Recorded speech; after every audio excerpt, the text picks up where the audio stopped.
Oke, Assalamualaikum warahmatullahi wabarakatuh. Oke, oke, malam ini kita coba bahas ya dari hal yang mendasar dulu. Karena nanti kan ini akan berkaitan dan berkelanjutan gitu ya. Jadi kalau dasar ini kita nggak paham, nanti kesananya yang ngawur terus kan gitu ya. Jadi malam ini kita coba bahas gimana cara mengembangkan isolat. Ini yang harus dipahami dulu. Kalau jenengan mau pakai pola yang saya kembangkan atau pola yang dikembangkan di KP2M ya, itu ada beberapa isolat yang sudah kita kembangkan ya. Di antaranya QRR, ya, Quantum Rotan Revolusioner. Ini fungsinya satu, pemecah senyawa, pemecah unsur. Ya. Dia juga QRR itu bisa untuk pembenah tanah atau dekomposer. Ya. Banyak ya tugas fungsi dari QRR. Ada juga isolat Triko, ya biohayati untuk anti jamur. Ada juga Miko, sama ini juga biohayati. Ya. Terus ada juga Metarigium, ini juga sama biohayati. Cuma mungkin bedanya gini, ini hal yang harus dipahami dulu. Ya. Ada isolat yang sifatnya tunggal seperti triko, miko, meta. Ada juga isolat yang sudah menjemuk atau isinya sudah dari beberapa jenis mikroba. Ya. Cuma ini jangan salah paham, gini. Tidak semua isolat itu sama perlakuannya, walaupun tunggal sekalipun. Kenapa? Karena gini, seandainya yang dikembangkan adalah isolat standar, ya, artinya isolat tersebut atau mikroba tersebut atau bakteri tersebut ya, ataupun jamur tersebut masih dalam keadaan standar belum direkayasa, mungkin betul caranya bisa standar umum. Cuma ini yang harus dipahami, ketika isolatnya entah mikrobanya, entah dari jenis bakteri, jenis jamur atau apapun ya, itu hasil rekayasa dari seorang formulator, maka ini yang harus dipahami nih. Tidak bisa begitu aja dilakukan seperti mengembangkan isolat yang standar. Karena bisa jadi sang formulator tersebut sudah membuat sebuah rekayasa genetika. Jadi ya saran ayah, isolat dari manapun ya, isolat dari manapun, silakan jenengan tanyakan dulu spesifikasi isolatnya kepada formulatornya ya. Nah, kalau formulatornya ngajarin mengembangkannya A, B, C, D, dan seterusnya, maka jenengan harus manut apa adanya, apa yang disampaikan atau diuraikan oleh sang formulator tersebut. Kenapa? Mungkin si formulator tersebut sudah membuat sebuah rekayasa genetika ke mikrobanya itu sendiri. Jadi ini sekali lagi ya, sekali lagi sebelum kita lanjut ya, mohon dipahami. Jadi kalau jenengan mau mengembangkan sebuah isolat yang dikembangkan oleh pola ayah atau KP2M, maka jenengan harus ikutin saran yang ayah sampaikan dalam hal mengembangkan isolat tersebut. Kenapa? Karena mikroba-mikroba yang sudah ayah kembangkan itu semuanya sudah direkayasa. Jadi banyak hal-hal yang mungkin bahkan bertentangan dengan pemahaman atau apa namanya itu standar umum orang akademisi ya. Contoh mikorija. Selama ini kan pemahamannya mikorija tuh nggak bisa dikembangkan dalam bentuk cair. Tapi mikorija yang dari ayah yang sudah kita kembangkan itu malah bisa dikembangkan di air. Gitu. Jadi ini banyak hal-hal yang sudah kadang-kadang mungkin bertolak belakang dengan pakem-pakem sebelumnya. Kesimpulannya, jangan kalau mau ngikutin pola KP2M yang sudah kita kembangkan dan kalau seandainya isolat-isolat atau mikroba-mikrobanya dari yang sudah dikembangkan di KP2M, maka cara mengembangkannya harus manut ikuti apa adanya yang ayah sarankan ya. Jadi jangan bertanya, ya boleh nggak ininya ganti, ya boleh nggak, nanti urusannya di lain kan gitu ya. Oke, sementara itu dulu, monggo kalau mau yang nanya. Oke, kita lanjut lagi ya. Jadi sekali lagi itu pemahaman dasar dulu ya, biar nanti kesannya nggak ada yang salah ya. Jadi ingat, ayah barusan bilang silakan mau tanya. Jadi jangan nanya di luar itu dulu. Nanya tuh yang barusan ayah sampaikan dulu ya. Jangan pertanyaannya nambah, nanti juga akan kita bahas semuanya ya. Jadi ayah ngomong sekarang, kalau yang belum belum jelas dengan omongan ayah baru boleh tanya. Jangan nanya di luar ini dulu ya. Nanti malah nggak nyambung. Oke, lanjutin. Jadi sekali lagi ya. Sekali lagi, apapun yang ayah sampaikan, kalau jenengan memakai pola KP2M ataupun mengambil atau memakai isolat dari KP2M, maka ikutin aja cara yang akan ayah sampaikan. Oke, oke sekarang yang pertama kita membahas gimana cara mengembangkan QRR atau Quantum Rotan Revolusioner. Ya. Nah untuk mengembangkan QRR juga rotor atau ramuan organik ternak ataupun BR booster repo. Booster repo ini fungsinya lebih ke penetralisir residu kimia, baik pestisida apapun yang lain ya. Untuk 3 ini caranya sama, cara mengembangkannya ya. Kenapa bisa samakan? Karena kebetulan mikroba yang dipakai semuanya sudah kategori mikroba bionuklir, baik QRR, Roter maupun BR ya. Jadi sekali lagi ya, silakan dicatat kalau mau ya. Cara mengembangkan QRR, Quantum Rotan Revolutioner, ini biasa lebih ke masalah di pertanian nanti ya. Roter untuk masalah ternak. Kalau BR ini penelitian residu untuk semua, mau tanaman maupun hewan atau apapun ya sama ya. Nah sekarang gini, bahan yang harus disiapkan ya untuk pengembangan QRR, Roter maupun BR ya, booster repo. Yang pertama kentang, boleh bebas kentang jenis apa aja, yang penting kentangnya betul-betul sehat. Tuh, kentangnya cukup setengah kilo aja ya, ya boleh nggak 1 kilo, wah lebih banyak ya lebih bagus ya. Kentang minimalnya itu setengah kilo. Terus yang kedua gula aren. Gula aren itu separuhnya dari kentang. Kalau kentangnya setengah kilo berarti 1/4 kilo cukup. Boleh nggak ya setengah kilo juga, ya lebih bagus ya, minimal tadi. Oke. Kemudian ada penambahan dedak. Boleh nggak pakai dedak? Silahkan. Enggak pun nggak apa-apa ya. Minimal jelek-jeleknya 2 bahan pokok yang harus ada, kentang sama gula aren. Wajib gula aren. Jangan nanya lagi ya boleh nggak pakai gula kelapa, boleh nggak, pokoknya harus gula aren, titik, nggak boleh nawar ya. Kalau ingin ditambahkan dengan dedak silahkan. Nah, dedaknya cukup 1 gelas. Mau ditambahkan dengan terasi silahkan. Apa ada efeknya? Gini, kalau pakai kentang dengan gula aren aja ya insya Allah ini pun jadi ya, ini pun jadi. Cuma jika ingin tingkat keberhasilannya betul-betul 100% lah anggap, maka itu sebaiknya dedak dan terasi pun ditambahkan. Enggak pun enggak apa-apa. Tapi kalau ingin lebih sempurna hasilnya, artinya hasil awal terus kemudian setelah dikembangkan, nah hasil pengembangan pun hampir sama persis lagi dengan aslinya atau dengan isolat awalnya, itu kumplitkan aja bahannya ya. Nah, terus yang terakhir ya, sebaiknya jangan pakai air biasa, tapi pakai air kelapa dadakan. Maksud dadakan itu sebegini, ya metik pohon kelapa, buah kelapanya kapan aja, mau sehari, 2 hari, 3 hari sebelumnya nggak apa-apa. Yang penting saat ngambil air dadakan dibukanya, itu maksudnya. Ya komposisinya gini, anggaplah ini jenengan mengembangkan isolat dari ayah, ya isolat dari ayah, misalkan QRR atau rotor atau triko, sorry bukan triko, BR ya. Itu kalau yang dia biasanya itu ngasihnya 100 milian aja biangnya itu.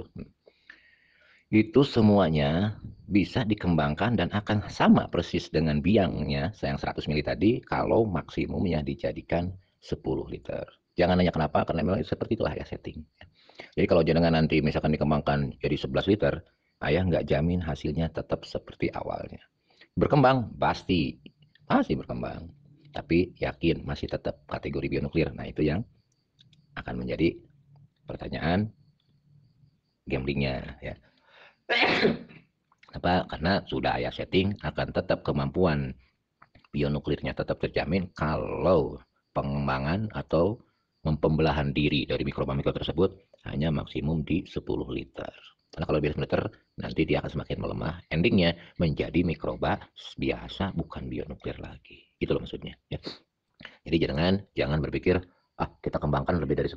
Oh silakan aja nggak masalah. Tapi ayah tidak menjamin akan tetap kategorinya menjadi mikroba atau isolat bionuklir lagi. Ya.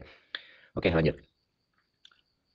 Jadi sekali lagi ya, untuk QRR, Quantum Rotan Revolutioner, ataupun Rotor, ramuan organik ternak, ataupun BR, booster repo, caranya sama. Kentangnya setengah kilo minimal, lebih banyak lebih bagus nggak masalah, silakan. Mau 1 kilo, mau 1,5 kilo, mau 2 kilo, silakan aja. Lebih banyak lebih bagus malah ya. Jadi kentang minimal setengah kilo, kemudian gula arennya minimal 1/4 kilo, air kelapanya 10 liter, dedak 1 gelas, terasi 1 on. Ya. Mau dilebihin semuanya silahkan. Itu batas minimum. Oke, itu bahannya ya. Lanjutin. Nah caranya gimana? Caranya gini. Kentang, gula aren, kalau mau ditambah dedak silahkan, dedak, mau tambah terasi silahkan, terasi, semuanya wajib direbus sampai betul-betul mendidih. Minimalnya 1 jam mendidihnya. Apa maksudnya? Biar kalau bahan baku tadi, baik kentangnya, gula arennya, baik dedaknya, walaupun terasinya sudah terkontaminasi oleh mikroba lain yang kurang baik. Jadi kita betul-betul rebus sampai betul-betul mendidih ya, selama minimalnya 1 jam. Merebusnya boleh pakai air kelapanya, silakan. Boleh pakai air yang lain, monggo. Sing penting nanti totalnya, endingnya harus 10 liter maksimum. Kurang dari itu, ya monggo. Nggak apa-apa. Mau jadi 8 liter, mau 7 liter, 9 liter, silakan. Yang penting jangan lebih dari 10. Karena nanti kita khawatirkan tidak lagi termasuk kategori pionir. Oke, oke, lanjutin.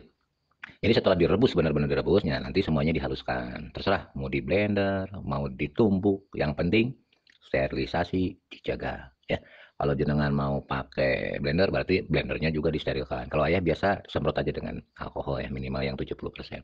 Tangan kita pun sama kita sterilkan, wadahnya juga kita sterilkan. Pokoknya semua, baik alat, baik wadah, semuanya wajib disterilkan. Ya, oke, anggaplah semuanya sudah di blender, sudah halus, sudah lembut, ya. Maka nanti masukkan ke dalam suatu wadah, ya. Wadah tersebut harus cukup untuk yang 10 liter tadi. Oke. Nah, setelah itu terakhir baru masukin biangnya, mau QR-nya, mau rotornya, mau BR-nya. Nah, setelah masuk, aduk-aduk, kemudian awas, hal yang terakhir yang harus dipahami apa? Harus wajib ada ruang kosong, maksimum 10%, minimum 4%. Ruang kosong di wadahnya tadi. Ya, jadi setelah semuanya kita haluskan, anggaplah kita blender ya, masukin ke wadah. Nah, wadah tersebut harus ada ruang kosong, minimumnya 4%, maksimumnya 10%. Jadi nggak boleh lebih dari 10, nggak boleh kurang dari 4%. Kenapa? Karena kebetulan mikroba yang sudah ayah pakai, yang sudah ayah kembangkan itu semuanya kategorinya keluarga anaerob fakultatif ya. Masih butuh oksigen walaupun terbatas. Ketika jenengan misal nih oksigennya lebih dari 10%, maka ayah khawatirkan ada mutasi gen. Ujung-ujungnya, endingnya tidak lagi menjadi kelompok mikroba pionuklir. Jadi berubah, bisa jadi lemah ataupun lain-lain ya. Jadi intinya setelah semua bahannya kita sterilkan dengan cara direbus sampai benar-benar mendidih, ya. Wadahnya kita sterilkan, alat yang kita sterilkan, termasuk tangan kita pun yang kita sterilkan ya. Habis itu masukin ke wadah, sisakan ada ruang kosong maksimum 10%, minimumnya 4%. Nah, selesai itu wadahnya kita tutup ya, tapi sana ya pakai pakai aerator. Karena kalau enggak itu bisa meledak nantinya ya. Jadi nanti kasih terserah lah teknisnya. Mau pakai ventil sepeda silakan, mau pakai selang yang nanti disambungkan ke air, botol yang kasih air juga silakan. Mau pakai balon silakan, bebas itu ya. Tapi awas, jangan pakai teknik ditutup plastik kemudian plastiknya dibolongin, itu nggak boleh, itu salah. Kenapa? Karena ketika dibolongin ada lubang, otomatis oksigen masuk dong, nggak 10% lagi, bukan fakultatif lagi nantinya. Ya. Terus lanjut, jika seandainya jenengan anggaplah pakai aerator selang, ya nanti selangnya itu disambungkan ke wadah, entah botol, entah apapun yang dikasih air, maksudnya biar udara atau gas yang dihasilkan oleh pengembangan mikrobanya keluar, tapi udara dari luar nggak bisa masuk. Awas loh. Ketika misalkan jenengan lakukan 2, 3, 4 hari gelembung nggak keluar, itu bukan berarti gagal, bisa jadi ada kebocoran. Ya, tes aja dulu, kalau ada yang bocor. Ya. Jadi ulangi sekali lagi, kehati-hatian dan kerapihan, teliti. Ya. Oke, kesimpulannya gini. Untuk mengembangkan isolat dari ayah, baik QRR, BR, maupun rotor, awas BR itu booster repo ya, untuk penetra residu kimia, apa aja, itu, pokoknya semua residu kimia termasuk hormon pun insya Allah bisa dinetralkan. Ataupun rotor, hormon organik ternak, caranya sama ya. Bahan baku untuk mengembangkannya, kentang minimal nih, batas minimum 0,5 kilo, gula arennya 1/4 kilo, dedak 1 gelas, boleh pakai boleh tidak sebetulnya, ini silahkan terserah jenengan. Terasi 1 on, boleh pakai boleh tidak, kalau ingin sempurna pakai semua. Nah, kita lanjut lagi. Ini saran ya gini, sebaiknya jenengan putar berulang-ulang, kalau perlu 2, 3 kali biar paham dulu ya. Siapa tahu tadi ngedengerinnya pertama belum begitu jelas kok, asal selewat ya. Nah, setelah beberapa kali ulang dengerinnya, baru kalau belum begitu paham tanyain. Terus jangan nanya di luar itu, ya. Nanya yang diterangin aja, yang diomongin dulu. Ya. Nanti juga akan ada kelanjutannya. Biar nggak mumet, malah jadi mencok-mencolok, malah mumet sendiri nantinya. Ya. Oke, lanjutin. Misalkan gini, tadi kan ada yang nanya, "Ya kalau gelembung nggak keluar, itu kasusnya gimana?" Yang pertama tidak salah satunya, yang pertama nih kasusnya, mungkin ada kebocoran satu. Ya bisa jadi bocor wadahnya, bocor selangnya, gitu kan. Kalau bocor, otomatis reaksinya tidak akan sempurna. Eh, oke lanjut. Yang kedua, ketika tidak keluar gelembung, karena kan ciri gelembung itu maksudnya kan ada reaksi berkembang biak, ya, memecah belah atau membelah sendiri mikroba-mikroba tersebut. Kalau gelembung nggak ada, bisa jadi memang tidak bereaksi sama sekali, ya. Contoh maksudnya gini, saat misalkan gula arennya nggak asli, otomatis bukan glukosa. Saat kandungan glukosa yang nggak cukup, ya otomatis mikrobanya tidak membelah diri. Ya dengan sendirinya, nggak ada reaksi apa-apa. Paham ya? Heeh. Jadi, salah satu faktor yang misalkan, kok ya aku nggak keluar gelembung, yakinkan dulu wadah bocor apa enggak. Yang pertama itu. Yang kedua, yakinkan semua bahan sarus sersis yang disarankan. Kentangnya yang bagus, gula arennya wajib asli, air kelapanya dadakan. Kalau mau tambah dedak silakan pakai dedak, ya dedak halus ya, dedak bagus ya, bukan dedak sekam ya.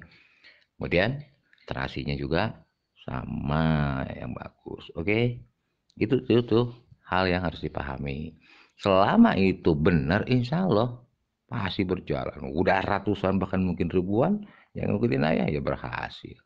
Ya, jadi jangan asal, terutama di bahan, ya, kemudian di prosesnya, kemudian jadi alat-alatnya, ya.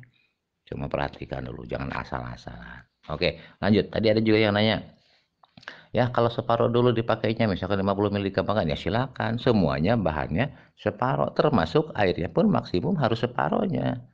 Kalau 50 ml dulu berarti maksimumnya 5 liter, maksimumnya. Terus sisanya gimana ya? Ya kan nggak diapa-apain ya simpen aja. Wong isolat teriak itu semuanya tidur, ngorok, dormen, ya. Kalau nggak diapa-apain ya dia tidur aja dan tahan sampai 3 tahun tidurnya itu, ya. Jadi 3 tahun insya Allah masih aman. Paham ya? Oke lanjutin.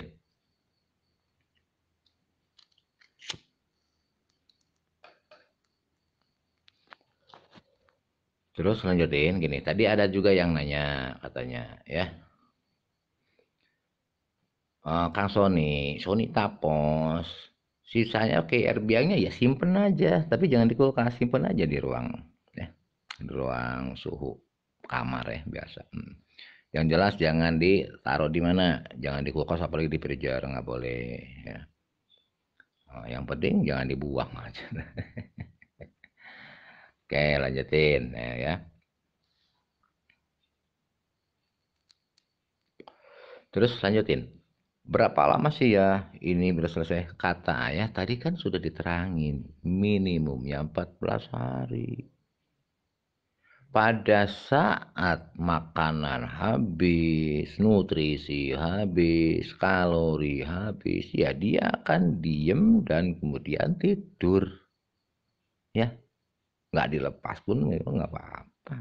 Nanti juga kalau semuanya udah habis ya diem. Ya, nggak akan berkembang lagi. Habis itu tidur. Ciri sudah tidurnya, sudah dormen, biasanya tumbuh semacam apa jelaga putih atau kadang-kadang kelihatan seperti kapang ya ngambang di atasnya. Itu ciri sudah mulai pada mau tidur lagi, biasanya begitu.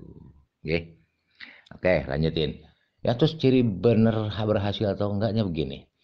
Kalau proses reaksi berlangsung tapi ada kebocoran udara, misalkan ada udara masuk, ayah tidak jamin bionuklirnya terjaga. Itu aja mungkin bedanya. Masih bisa dipakai? Bisa, tapi kualitasnya bisa jadi ambruk. Kenapa? Karena gini, ketika jenengan mengembangkan QRR misalnya, ya, misalkan QRR, kemudian ternyata terjadi kesalahan, ya, misalkan ada udara Dia tuh gelembung tetap keluar, tapi ada oksigen yang masuk sebelum proses belum selesai ya.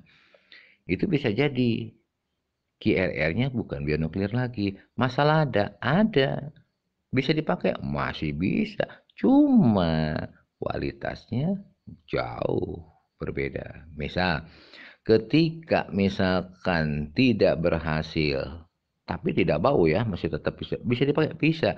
Tapi tidak akan bisa dipakai untuk mengkonversikan atau merubah pupuk 1 kilo menjadi 1 ton. Karena reaksi nuklirnya tidak akan terjadi. Reaksi fisi dan fusinya tidak akan terjadi. Itu aja bedanya. Masih dipakai ya masih tetap, tapi hanya jadi isolat biasa seperti yang punya orang-orang yang ada di pasaran sekarang ini. Gih, paham ya? Itu tetap bisa dipakai, cuma nggak bisa jadi bionuklir lagi. Ya, karena kalau misalkan tetap terjaga bionuklirnya, itu insya Allah nanti kita ajarkan di sesi berikutnya di materi yang lain. Kandungan pupuk 1 kilo NPK-nya bisa berubah menjadi 1.000 kali lipat atau menjadi 1 ton kandungannya. Oke, kalau bionuklirnya tetap terjaga. Oke, paham ya? Jangan lagi ada pertanyaan berulang-ulang ya. Jadi tolong diperhatiin baik-baik ya.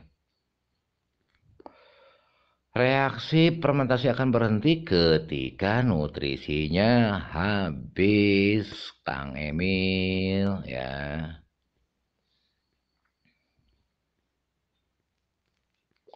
Jadi sekali lagi tolong dibaca ulang-ulang. Terus tadi ada yang nanya, ya kan nanti kita ngerebus kentang. Ya ngerebus kentang, kentangnya yang diambil, air rebusannya buang. Nggak usah disertakan. Oke, lanjut. Nah, terus untuk dedak sama terasi kalau pakai ya sama gula aren, ngerebus pakai air 1 liter aja cukup. Yang penting dia benar-benar mendidih ya, cukup. Boleh 2 liter juga boleh, tapi endingnya tetap harus jadi 10 liter. Artinya berarti air kelapanya berkurang dikit ya. Kalau misalkan air kelapanya, kalau tadi misalkan ngerebus air dia pakai untuk gula aren atau dedak atau terasi pakai 2 liter, berarti nanti endingnya ya air kelapa dadakannya 8 liter dong ya. Paham ya?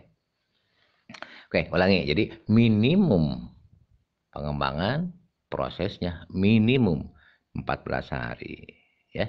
Lanjutin aja terus, semakin lama semakin bagus. Ciri berhentinya ya sudah nggak ada reaksi apa-apa dan biasanya muncul tumbuh tumbuh semacam jelaga putih ataupun kapang. Kalau gagal, simple. Gagal itu cirinya baunya busuk ya, kayak comeran, kayak bau busuk, kayak bau bangke aja ya. Walaupun mikroba itu nggak kelihatan kasat mata, tapi kalau mati ya bau bangkai juga. Oke. Jadi kalau misalkan berjalan, gelembung nggak keluar, ulangi tadi ya, ada beberapa kemungkinan itu. Bisa jadi sebetulnya reaksinya ada, tapi bocor. Oke. Nah saat ada kebocoran, ada kemungkinan paling terbesar ya, itu reaksi pembelahan diri atau pengaruh tetap aja berlangsung, hanya nanti kualitas bionuklirnya diurus. Kenapa? Karena ada oksigen masuk lebih banyak, berarti dari 10%. Oke, gitu ya. Nah, ujung-ujungnya kan jadi rugi. Kenapa? Karena tidak bisa dipakai untuk mengembangkan pupuk, tidak bisa dipakai untuk hal-hal yang lain yang luar biasa nantinya. Oke. Oke, lanjutin. Jadi ini hal-hal yang simple, tapi ini yang harus ditanyain. Abi Yusuf, kan udah dibilangin, nggak boleh nawar, ya. Udah dibilangin harus air kelapa, ya air kelapa, eh. Jadi jangan nawar-nawar, dibilangin dari awal. Nanti urusannya kan beda. Oke, lanjutin, ya. Jadi maksudnya itu gini, kalau jenengan mau mengembangkan isolat dari punya orang lain, silakan. Terserah. Mau pakai air apa, pakai ya. Mau mau komposisinya gimana, itu terserah. Ketika mikroba standar seperti apapun, insya Allah jadi.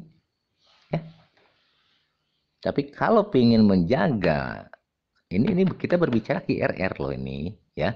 Kan kita sudah dibatasi tadi di awal bahwa yang akan ayah terangkan adalah kalau seandainya isolatnya yang dari ayah, maka tidak boleh ada tawar-menawar, ikutin yang saya sarankan.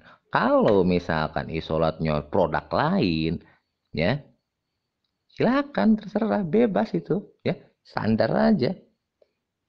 Yang penting ada karbohidrat, ada protein, ada glukosa, insya Allah berkembang.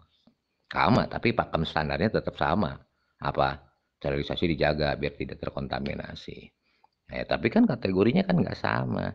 Ini kan ceritanya gimana caranya agar QRR bionuklirnya terjaga, kan itu masalahnya. Oke, jadi awas pakemnya, tolong pemahamannya, tolong dibuka kepalanya. Yang kita bicarakan adalah mengembangkan isolat bionuklir, bukan isolat biasa. Kalau isolat biasa standar aja insya Allah jadi. Mau pakai air kelapa silakan, mau air cucian beras silakan, mau pakai air galon silakan, air kopi itu juga silakan, bodo amat. Oke, tolong bisa dipahami. Jadi jangan salah paham. Oke. Jadi kesimpulannya apa? Kesimpulannya apa?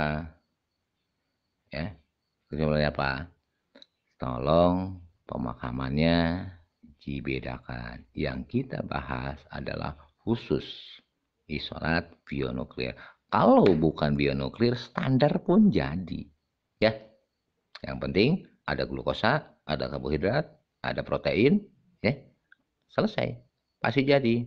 Selama sterilisasi dijaga, tidak terkontaminasi untuk isolat umum. Oke, paham? Ya. Kalau isolat yang dari ayah yang sudah termasuk kategori bionuklir, ikutin apa adanya. Jangan ada pertanyaan, boleh nggak, boleh nggak, boleh. Kenapa? Urusannya ini sudah beda lagi. Oke, itu. Oke, lanjut lagi.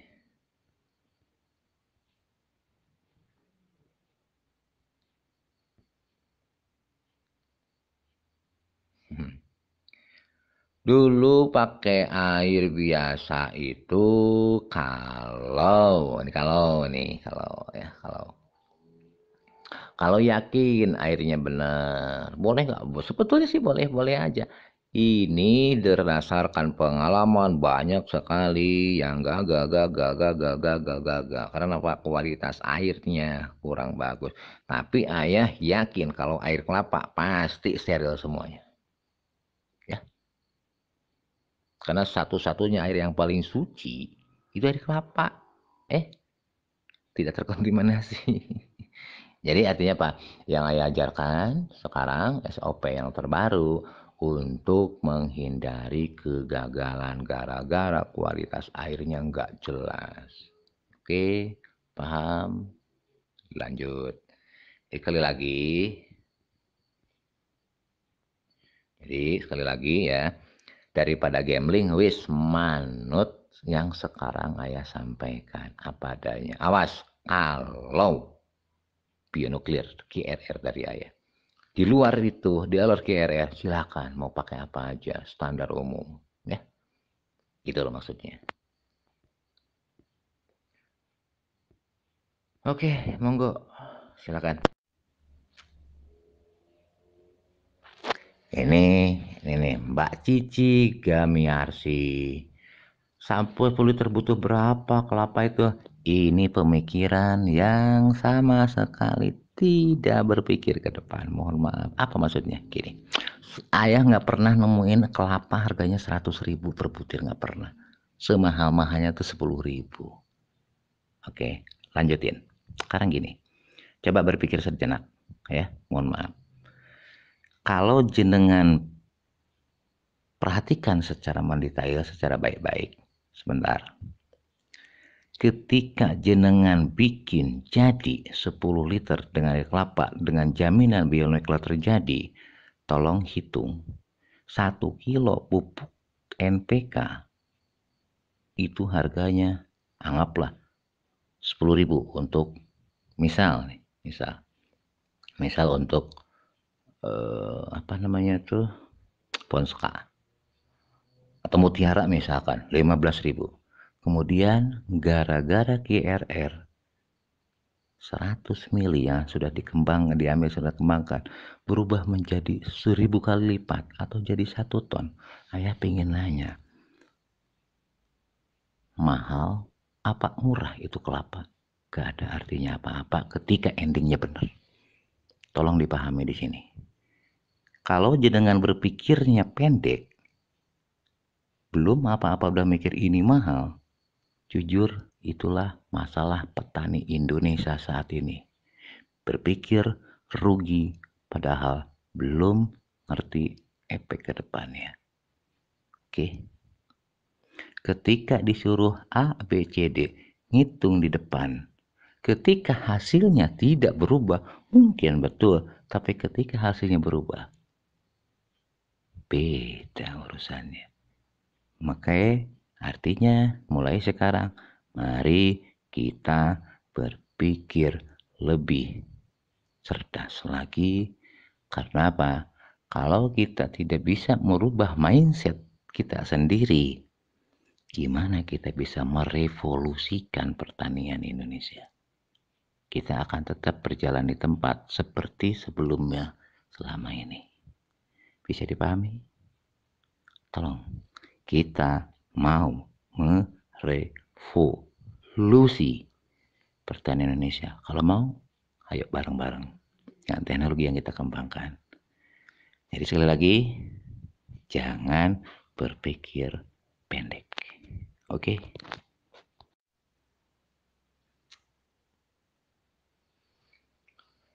Oke, kita lanjut pembahasan gimana mengembangkan isolat tunggal seperti trigo, mycorrhiza, metarhizium, clio, macam-macam. Pokoknya yang tunggal-tunggal ya. Cuma mungkin ada sedikit bedanya gini aja ya. Gini aja. Khusus untuk mycorrhiza, jika isolatnya yang dari ayah atau dari KP2M, maka ini bisa dikembangkan dengan teknik cair. Dulu sebelum ayah mengembangkan Miko yang sekarang ya, dulu ayah pun sama pakai teknik standar. Misalkan kita infeksikan ke akar, kita treatment sekian waktu, sekian lama, sekian bulan, sampai akhirnya mycorrhizanya berkembang menginfeksi akar. Kemudian akarnya memanjang, habis itu baru kita ambil media dan akarnya. Dulu seperti itu ketika mikonya masih standar, belum kita rekayasa. Kebetulan, alhamdulillah, izin Allah, kita sudah punya mycorrhiza yang sudah bisa dikembangkan dalam bentuk cair gitu ya. Jadi biar jangan ada pertanyaan, ya kok bisa? Nah, udah. Jadi ini yang ayah kembangkan. Kalau mycorrhiza yang lain, ayah nggak tahu bisa apa enggak ya. Oke, bisa dipahami ya sebelum kita lanjut ya. Kemudian triko yang dari ayah itu pun sama, sudah kita rekayasa bisa dikembangkan dalam bentuk cair. Meta pun sama. Dulu ayah ketika mengembangkan meta, ayah infeksikan ke inangnya, entah ke belalang, entah ke ulat, entah ke uret, entah ke apapun. Setelah jadi mumi, kita ambil sporanya ya, dan bla bla bla bla bla. Kemudian kita kembangkan lagi seperti itu dulu. Nah, sekarang meta yang sekarang ternyata alhamdulillah izin Allah juga sudah bisa kita kembangkan di media dan cair. Kenapa? Karena dengan teknik seperti yang sekarang yang sudah kita kembangkan ya, baik trikonya, mikonya, metanya, waktunya jadi lebih singkat untuk pengembangan. Coba bayangkan dulu miko untuk bisa kita sampai panen itu butuh waktu minimal sampai 3-4 bulan sampai menunggu pohon inangnya bisa terinfeksi. Begitu juga dengan meta, begitu juga dengan triko ya. Alhamdulillah pengembangan yang isolat dari KP2M itu dengan waktu 7 hari aja sudah bisa berkembang. Oke, sekarang caranya gini.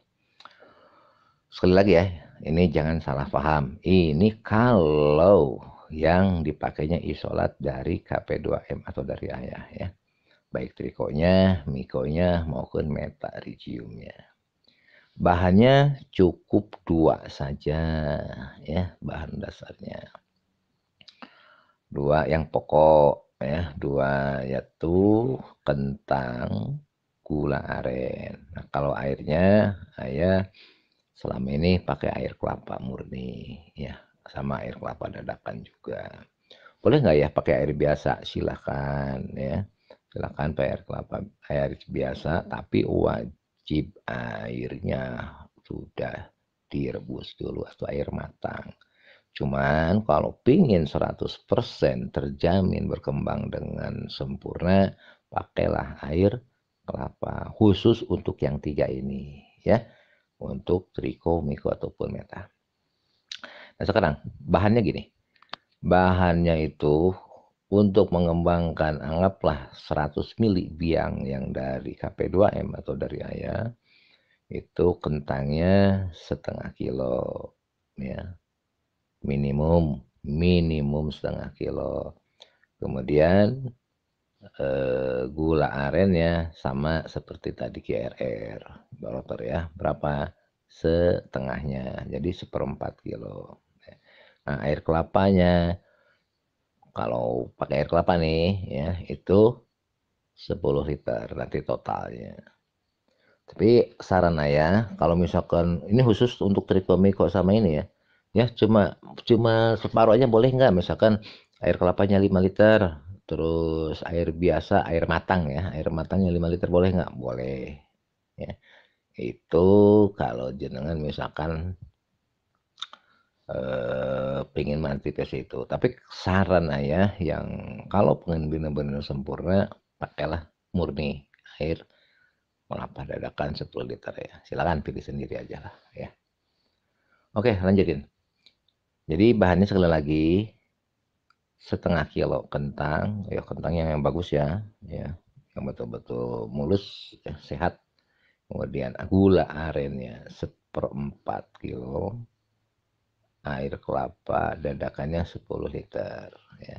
Caranya sama. Jadi nggak pakai dedak, nggak pakai terasi, nggak boleh malahan ya. Cukup 2 aja. Nah, sekarang gini.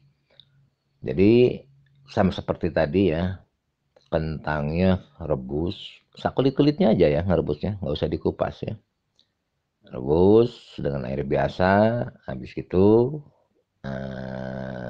ini saran ayah nih, karena ya itu kurang lebih 1 jam ngerebusnya ya, 1 jam dan betul-betul mendidih. Gula aren pun sama, merebus pakai air biasa aja lah, 1 liter aja dua-duanya.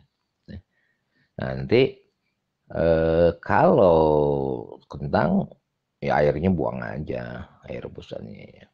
Tapi walaupun tadi direbus sama kulitnya ya dicuci dulu lah dari tanah, masih suka kotor ya. Setelah itu blender aja dengan air kelapa tadi. Oke. Jadi blender air kelapa ya ke kentangnya. Kalau gula rebus aja dengan air 1 liter ya. Jadi total air kelapanya 9 liter ya. Sekali lagi ya, kalau pengen 50-50 air kelapa 5 liter, terus air matangnya 5 liter juga silakan aja. Boleh ya. Tapi kalau pengen sempurna 100% lah air kelapa ya. Nah cuma gini, ada 2 hal. Tekniknya itu dulu ayah pernah ngajarin teknik langsung cair dengan teknik dibikin bubur. Tapi 99,99% kebanyakan gagal yang teknik pakai sistem bubur di nampan. Jadi untuk malam ini kita kesampingkan dulu dengan teknik bubur, kita nggak akan bahas karena ternyata banyak yang belum begitu paham tekniknya. Ini berarti harus praktek langsung datang ke saung kalau pengen bisa ya. karena ternyata itu gampang-gampang mudah ya. Lebih baik kita pakai yang aman aja lah, yang paling simpel ya, pakai cair aja. Jadi sama kayak tadi ya, seperti waktu pembahasan KRR, rotor ataupun BR. Jadi kentang kita rebus, kemudian kita buang dulu airnya toh, kemudian kita blender ya. Ya boleh nggak blendernya dalam keadaan panas ya silahkan aja, monggo-monggo wae. Mau didinginkan dulu juga silahkan ya. Cuma kalau dalam keadaan panas kan repot juga sebetulnya, nanti blendernya gampang rusak juga ya. Blender sampai betul-betul halus, kemudian setelah itu campurkan dengan gula aren, baru setelah itu masukkan terikonya, masukkan mikonya, masukkan metanya, silahkan. Teknisnya sama, apa, sterilisasi dijaga, alatnya, bahannya, tangannya, pokoknya semuanya sterilkan. Oke, sama. Kalau pakai teknik cair seperti tadi, wadahnya itu harus ada ruang kosong maksimum 10. Kenapa? Karena triko, miko, meta yang kita kembangkan sudah kategori bionuklir juga ya. Jadi kemampuannya udah dahsyat ya. Karena pernah kita coba dan sudah kita treatment untuk triko aja itu hampir 99% semua jenis jamur itu bisa terantisipasi ya. Bahkan untuk sekelas seperti yang paling susah-susah seperti di sawit, ganoderma atau di karet yang jamur putih itu alhamdulillah bisa diatasi ya. Sudah kita uji itu ya, alhamdulillah ya. Oke, lanjut ya. Jadi sekali lagi setelah kita simpan di wadah ruang kosong maksimum 10%, minimumnya 4% sama. Ini jelek-jeleknya 7 hari. Lebih lama lebih bagus. Saran ya 14 hari deh ya. Biar yakin sudah betul-betul berkembang dengan baik. Oke, sama aja dengan teknik yang kemat tadi, KRR. Cuma bedanya jangan pakai terasi ya. Dedak boleh nggak? Boleh. Nggak pun nggak apa-apa ya. Tapi yang paling pokok jangan pakai terasi ya. Itu untuk apa namanya pengembangan triko, miko, ataupun meta. Insya Allah selama pakemnya dipegang, dijalankan, insya Allah jadi. Ya. Oke lanjut. Terus untuk dosis, gini. Untuk dosis saat olah lahan saran ayah semakin banyak semakin bagus saat olah lahan ya cor-coran aja. Tapi kalau sudah ada tanaman nanti ikutin apa adanya. Insya Allah nanti pas pembahasan di pola budidaya itu akan kita bahas ya mengenai masalah dosis. Oke, itu dulu deh malam ini untuk pengembangan isolat ya. Jadi kesimpulannya awal kita ulangi dari awal tadi pembukaan yang ayah terangkan malam ini itu kenapa bahannya ataupun komposisinya ya dan harus seperti itu mutlak karena yang kita terangkan malam ini adalah isolat yang dari KP2M ayah. Kalau isolat standar misalkan isolat umum yang di pasaran ataupun yang dari lab ya yang standar umum lah yang 10 pangkat 7 ke bawah itu pakai pola dasar aja nggak apa-apa. Tapi kalau pingin mengembangkan yang isolat dari KP2M yang sudah direkayasa genetikanya, ikutin apa adanya yang disarankan. Oke, biar hasilnya tetap sama seperti aslinya. Oke, itu dulu deh dari ayah malam ini. Insya Allah besok kita lanjut lagi ya. Mudah-mudahan nanti semuanya udah bisa membuktikan. Mungkin sebagian yang ada di grup ini pun sudah ada yang sudah membuktikan ya. Membuat hasil dari QRR, hasil dari rotor, hasil dari BR dan lain-lain di lapangan. Ternyata ya alhamdulillah bukan ayah saja, tapi teman-teman pun sudah banyak yang membuktikan dan hasilnya luar biasa, fantastis ya. Itu dulu, mohon maaf jika ada kurang-kurang kata yang kurang berkenan, maklumlah ya. Namanya manusia ya, nggak luput dari hilaf dan salah. Mudah-mudahan ini awal kebangkitan dari dunia pertanian Indonesia. Kita bukan lagi merdeka, tapi kita benar-benar berdaulat pangan. Oke, termasuk petani pun kesejahteraannya meningkat. Petani, peternak, betul-betul berdaulat, bukan hanya sekedar merdeka. Yuk kita revolusikan pertanian, peternakan, perikanan Indonesia biar kesejahteraan petani, peternak ikut terangkat dan insya Allah ke depannya malah bisa berdaulat. Assalamualaikum warahmatullahi wabarakatuh. Salam repo.